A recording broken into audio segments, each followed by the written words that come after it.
They never expected her to walk through those doors. The ballroom, dressed in silver and silence, trembled under the weight of her presence. Not because she wore a gown stitched by royalty, or because she arrived in a car with tinted windows and a golden emblem on the hood. No, she came on foot, her shoes wet from the rain, her coat borrowed from a neighbor who never asked questions, and in her trembling hands, a letter that had no return address, only her name, typed in a typewriter's warm ink, Eliza Morrow. She didn't belong there, not to the glittering people with last names heavier than history, nor to the laughter that echoed from behind champagne glasses, gilded in arrogance. Her presence was a rupture, a wound that no one wanted to acknowledge, but they had no choice, because Eliza had come with truth, and the truth carries a weight far greater than gold. She stopped at the foot of the staircase, beneath the monstrous chandelier. The lights flickered once, as if electricity itself had second thoughts. And then she spoke. Her voice, soft but cutting, rose above the string quartet that fell silent mid-note. I'm not here to ask for anything. I'm here to claim what was denied to me the day I was born. The silence that followed was not ordinary silence. It was silence with teeth. Silence that cuts before it fades. Every eye turned toward her. Every breath held. It had started with a knock, a quiet one, on her apartment door 3 nights earlier.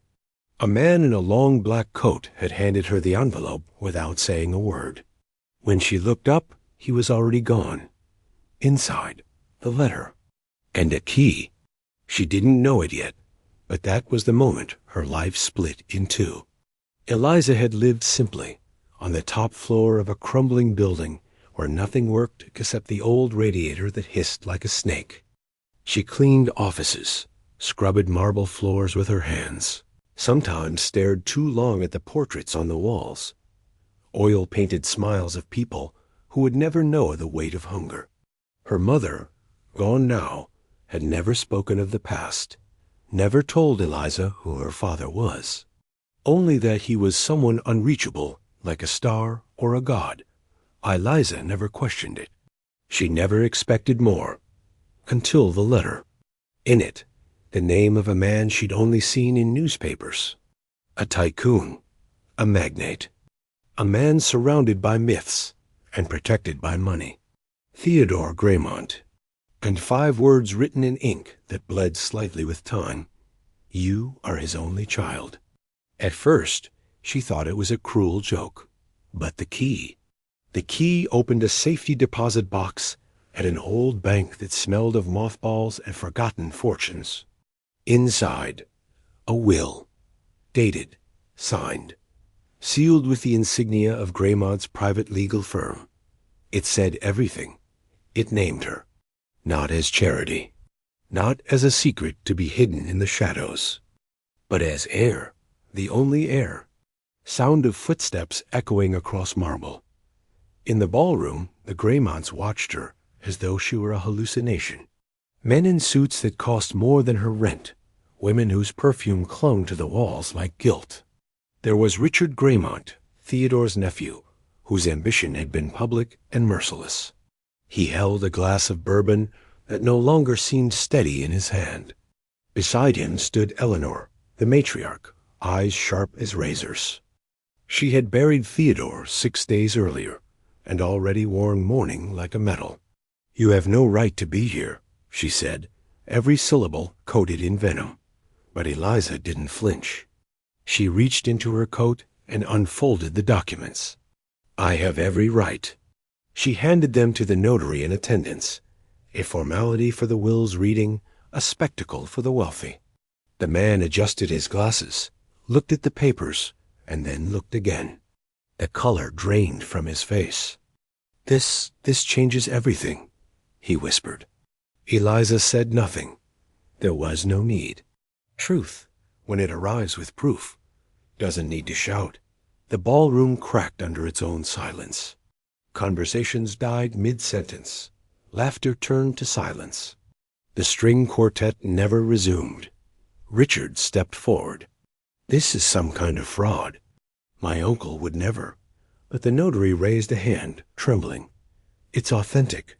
I notarized it myself. 11 years ago.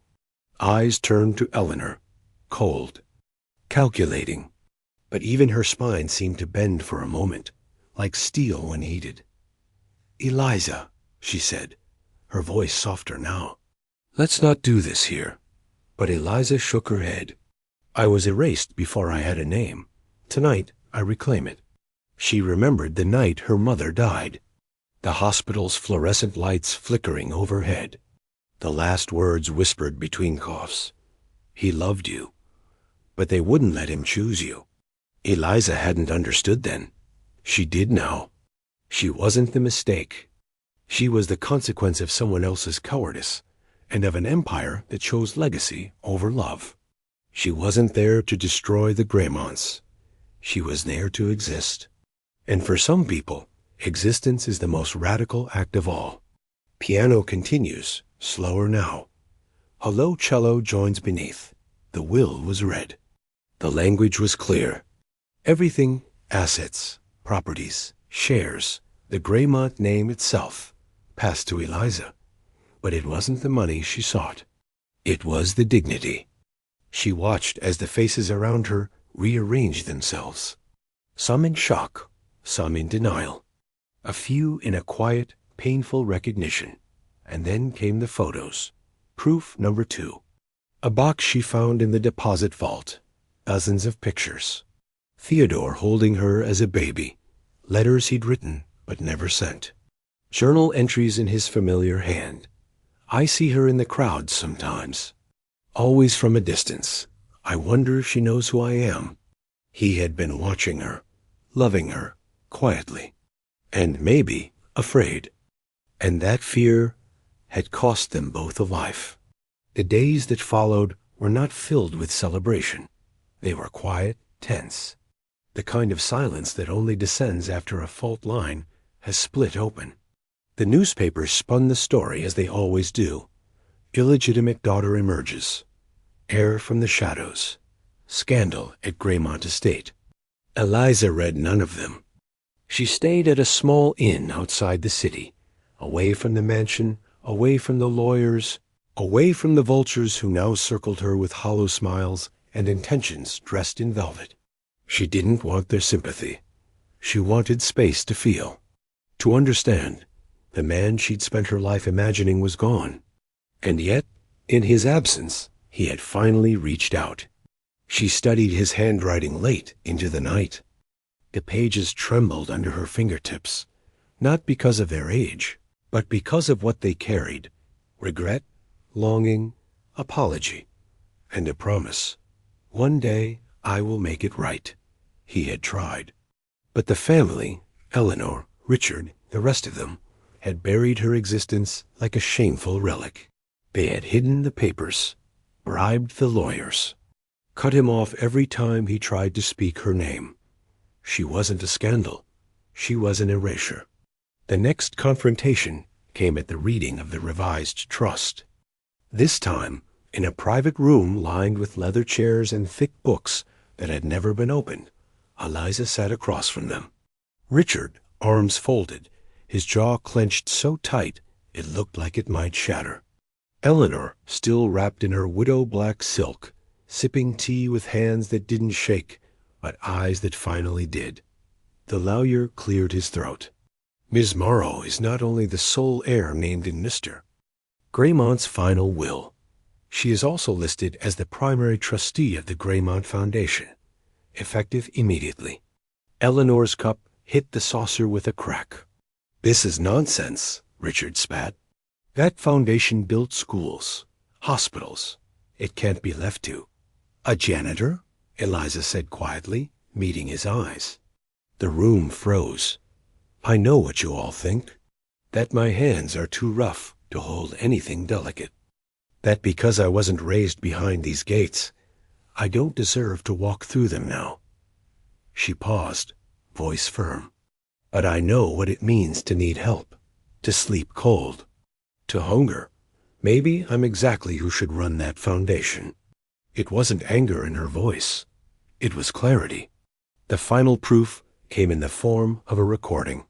It was found buried deep in a private vault, catalogued under an alias only the closest knew, a recording Theodore made 2 weeks before his death. The lawyer played it at Eliza's request, not for revenge, but for truth. The voice came through the speakers, cracked by age, but unmistakable. To Eliza, if you ever hear this, I am sorry. I should have fought harder. I should have said your name aloud, no matter what it cost me. They told me you'd ruin everything. But the truth is, you were the only thing I did right. He coughed, breathed. Everything I built it thinking I might someday hand it to you.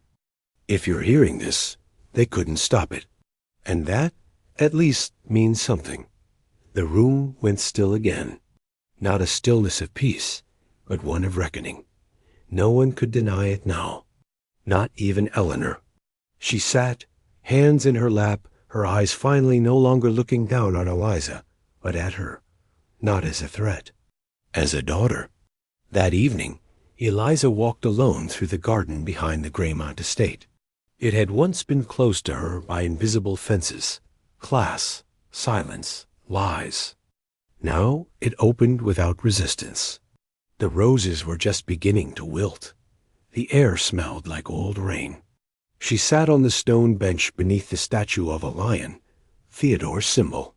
She had learned that only days before, that every lion etched into the walls, stitched into the rugs, carved into the columns, had been for him, and now, strangely, for her. She thought of her mother, of how she had once told Eliza bedtime stories about castles and lost princesses. Eliza had laughed then. We're barely keeping the lights on, Mama. But now she wondered. Maybe her mother had known. Maybe the stories were not fantasy, but warnings. Symbols of a truth too dangerous to speak in daylight. The media storm continued, but Eliza remained silent. She gave no interviews, accepted no invitations. She wanted none of the circus, only the restoration of something invisible. Dignity, origin, place. But word spread as it does, and not all who heard it hated her. A woman named Claire, once a maid in the Graymont household, wrote Eliza a letter. In it, she described moments, glimpses of a young man standing in the hallway, holding a photo in his hand, tears in his eyes. He loved you. We all knew, but they made him choose silence. Another note came from a retired family lawyer, confessing that he had been paid to suppress the earlier drafts of the will. He sent copies, each one stamped and signed, dated over the years, always naming her. They had tried to erase her from the story. But paper doesn't forget, and neither does truth. She didn't want their wealth, but she did want the foundation. She wanted to turn it into something different, not a badge for rich families to buy legacy, but a ladder for those who had none. She spent nights reading through case files, funding requests, scholarship applications that had once been denied for lack of potential. She knew those kids. She was those kids. And now she would change the ending, not by replacing the power she had exposed, but by transforming its shape. Not with vengeance, but with vision. One evening, Richard approached her, not with hostility this time, but with the look of someone who had finally seen the tide rise higher than his own ego. I didn't know he wrote those letters, he said. Or that he left you? That. Eliza looked at him. I believe you, but you knew about me. You just didn't want to believe it. He nodded, and for the first time, there was a sliver of something real behind his eyes. Regret. Eliza didn't forgive him that night, but she didn't shut the door either. Sometimes justice isn't thunder.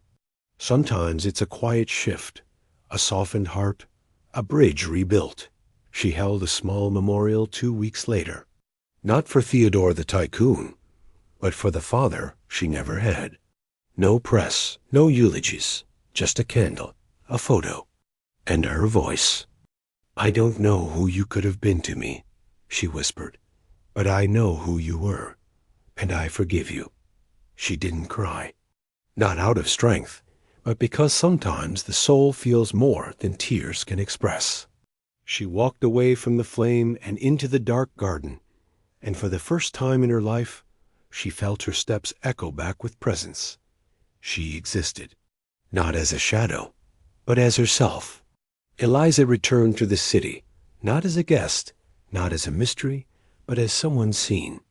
And still, she walked as she always had, with quiet steps, with eyes that observed rather than demanded. But now, when she entered a room, silence didn't greet her as dismissal. It greeted her as respect. The air had changed, not because of wealth, not because of inheritance, but because truth, once made visible, cannot be ignored. Her name was being rewritten on things that had once been scrubbed from: legal ledgers, company histories, even a painting long hidden in a locked Greymont wing. A portrait of a woman who looked eerily like Eliza's mother, hung behind a curtain for decades. They had known. They had always known. A week later, Eleanor requested to see her. Not in the house, not in the office, but in the greenhouse, a place Eliza had never been permitted to enter as a child, though she had often passed its misted windows on her way to clean the east wing. She hesitated before stepping inside. The air was thick with the smell of earth and jasmine. Light filtered through the glass in pale beams. Eleanor was waiting, seated near a cluster of orchids, her hair pulled back tight, but her posture looser now, as though the weight had shifted. "I used to come here when I needed to remember who I was," Eleanor said, not looking up. "Before the boardrooms, before the lawyers, before Theodore started building legacies instead of memories." Eliza said nothing. "I hated your mother," Eleanor continued, voice still sharp, but without the venom, "because she reminded him of the man he was before we shaped him into who he had to be." Eliza's breath caught. "I don't need your apology," she said quietly. "You won't get one," Eleanor replied. "But you deserve ... context." She turned to Eliza then, her eyes not as cold. "He loved you. That was real. And for all our efforts, we couldn't kill it." They sat in silence for a long while. Finally, Eliza asked, "Why did you try?" Eleanor's gaze drifted to the orchids. "Because we were afraid," she said. "Afraid of what the truth would take from us." And for once, Eliza believed her. It didn't excuse it, but it explained it. Sometimes that's enough to begin again. The next months passed like seasons turning, not quickly, not dramatically, but inevitably. Eliza began to reshape the Greymont Foundation. She rewrote its charter, expanding its mission. Not just scholarships and endowments, but direct aid, housing, mental health clinics, programs for the invisible. The board resisted at first. Of course they did. Power doesn't surrender easily, even when the truth is laid it bare. But she had the authority. And more importantly, she had the will. She sat across from billionaires and spoke like someone who had scrubbed their office floors, because she had. And they couldn't argue with that. One evening, a box arrived at her new apartment, not the Greymont mansion, which she refused to live in, but a modest, warm space near the foundation headquarters. No note, just a return label in the corner. Inside, her mother's handwriting, dozens of pages bound in a leather journal. She hadn't known it existed. Each entry detailed parts of the story that had been hidden. Her mother's time working at Greymont Manor, the secret affair, the moment she was told to leave. They offered me money, enough to disappear, but I didn't want their money. I wanted her to grow up without chains around her name. The last page simply read, maybe one day she'll walk through their doors, not to be accepted, but to claim what was always hers. Eliza cried then.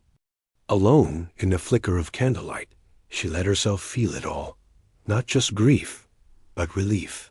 because she had walked through those doors, and she hadn't asked permission. Public opinion shifted. At first, people were skeptical, as they always are when the poor rise. But over time, her actions spoke louder than the scandal. She didn't throw parties. She didn't pose for magazines. She didn't sell the story. She funded emergency housing in the very neighborhood she'd grown up in. She showed up unannounced at clinics, asking what people actually needed. She hired staff not based on pedigree, but on passion, and the city took notice. It wasn't that she had become powerful. It's that she had made power human again. Then came the gala. A year to the day since she had stepped into that ballroom with rain in her hair and papers in her coat. This time she was invited. She almost declined. But something in her said, go, not for them, for her. She wore a dress her mother once saved for in secret, a vintage piece from a thrift store, restored thread by Eliza's own hands. It wasn't glamorous, but it was hers. As she entered, the room shifted again, not in confusion, not in scandal, but in something quieter, recognition. Richard approached her, now more subdued. He offered a handshake. She accepted. He leaned in and said, you changed more than a legacy. You changed the rules. And maybe that was true. A journalist later asked her, do you feel vindicated? Eliza paused. No, she said, I feel whole. Vindication is for those who want to prove others wrong. Wholeness is for those who no longer need to. Late one evening, Eliza returned to the old neighborhood. The building she once cleaned had been renovated now, funded by the very foundation she led. She stepped into the lobby, where a girl no older than 20 sat at the front desk. Eliza introduced herself. The girl smiled. Wait, the Eliza? Eliza nodded. You used to work here? Yes, before I knew who I was. The girl laughed gently. You still seem like you. Eliza smiled. That's the point. And in that moment, the past and present stood together, not as rivals, but as reflections. She hadn't become someone. She had returned to herself. There was a moment, brief, almost fragile, when Eliza stood alone at the edge of the Graymont Cemetery. She didn't visit often. She wasn't sure if she believed in ghosts, or that the dead could hear the living. But on that morning, something inside her pulled her there. The headstone was simple. No towering monument. Just a single line carved beneath the name Theodore Graymont, builder of legacy. She knelt, rested her hand on the cold stone. I didn't come here for answers, she whispered. I found them. She breathed, closed her eyes. But I thought you should know. I didn't let them win. The wind picked up gently, carrying her words between the rows of monuments that bore names with their own histories, some cruel, some kind, most forgotten by time.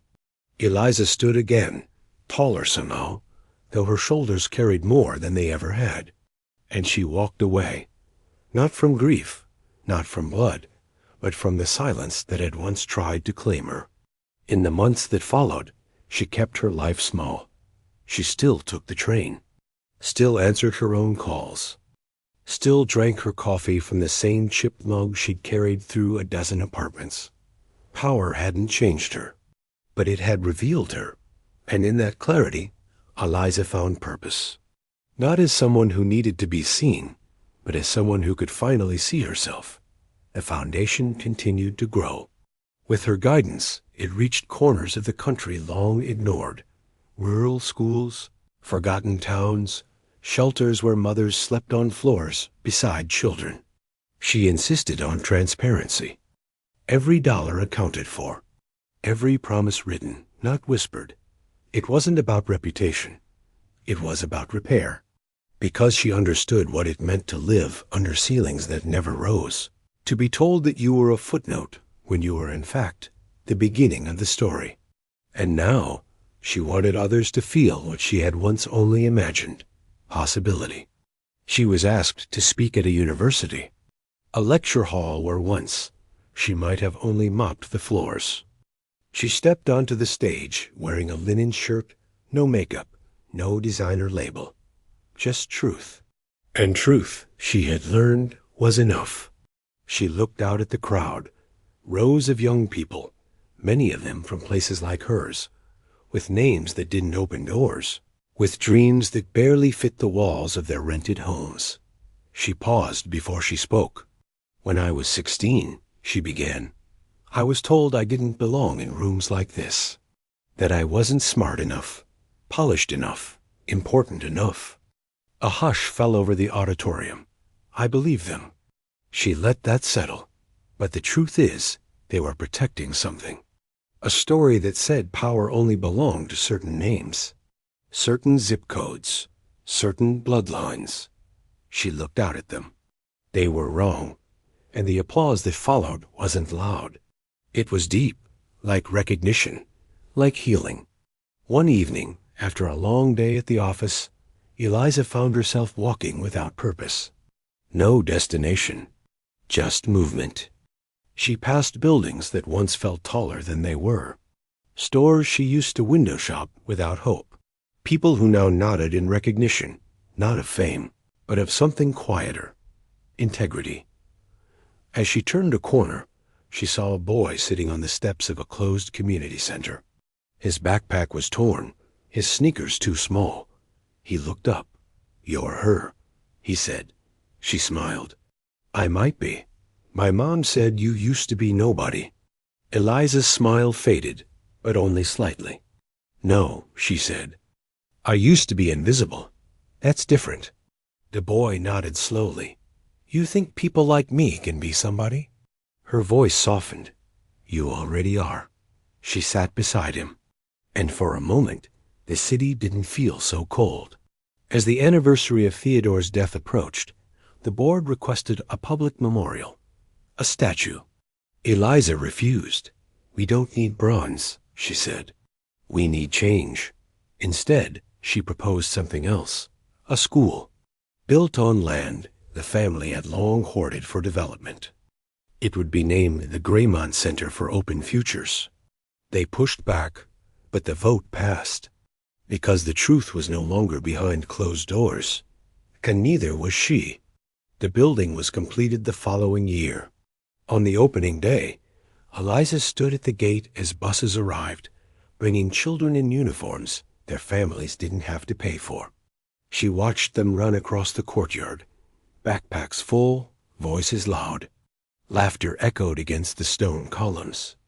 Columns that once stood for exclusion. Now they held something else, belonging. A journalist asked if she ever imagined this life.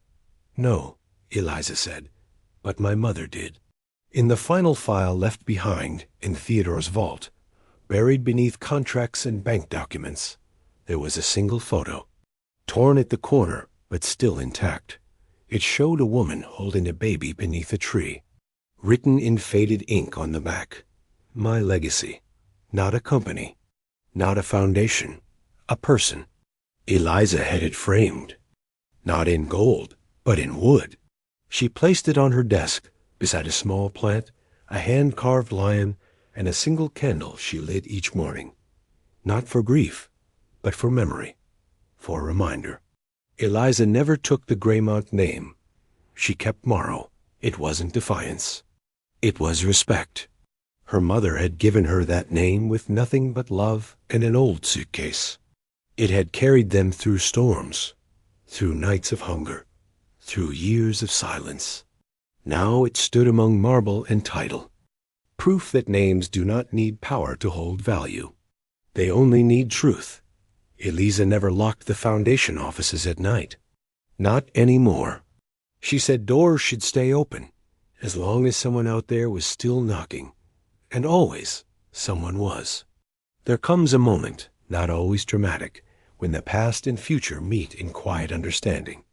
For Eliza, that moment came not in a courtroom or a headline, but in the whisper of her own footsteps returning to where it all began. The first apartment she and her mother had shared, long since abandoned, its walls cracked with time, the window still broken where the wind used to sneak in at night. She stood in the center of the empty room, arms crossed, breathing in air that smelled of dust and old dreams. Her mother had once sewn dresses here, her fingers calloused, her laughter rare but warm. Eliza remembered sleeping on a mattress on the floor, tracing the ceiling cracks like constellations. There had been no gold, no safety, but there had been love. And now she had returned, not to relive the pain, but to close the circle. She sat where her mother once did, cross-legged, and took from her coat the small wooden box she now carried everywhere. Inside, the letters, the photograph, a folded copy of the will, the cassette, and the key. The same key that had opened the door to the vault, and to a life she never imagined. A child's voice called from outside, laughter, free and unaware. Eliza turned to the sound, and through the open window saw a group of kids playing in the street. Their joy was unfiltered, fierce. It didn't care for legacy or bloodlines. It simply was. She watched for a long time. One of the children noticed her, waved. She waved back, then stood, and left the apartment behind, not with sorrow, but with thanks. The world hadn't changed. There were still people who doubted her, whispered about scandal, money, motive. But Eliza no longer reacted, because when your identity is rooted not in wealth, but in truth, no opinion can uproot it. She had become something rare in a world obsessed with performance. Whole. On the second anniversary of the Foundation's rebirth, Eliza gave a quiet speech. No stage. Just a circle of staff, alumni, and students beneath an oak tree planted in her name, though she had resisted the gesture. She spoke plainly. I was raised by a woman who had nothing, not even protection. But she gave me something more valuable than inheritance, the courage to believe that I mattered. She paused, looking at the crowd. I didn't reclaim power to punish anyone. I reclaimed it because invisibility should never be anyone's inheritance. She held up the photo, her mother and her infant self beneath the tree. This is the legacy that matters. Later that night, she sat in the Foundation library, alone. The lights dim, the shelves full. She read letters from children the Foundation had helped. A girl from Mississippi who would be the first in her family to attend college. A young man who escaped homelessness through one of the housing programs and now taught science in the very school where he once had no lunch.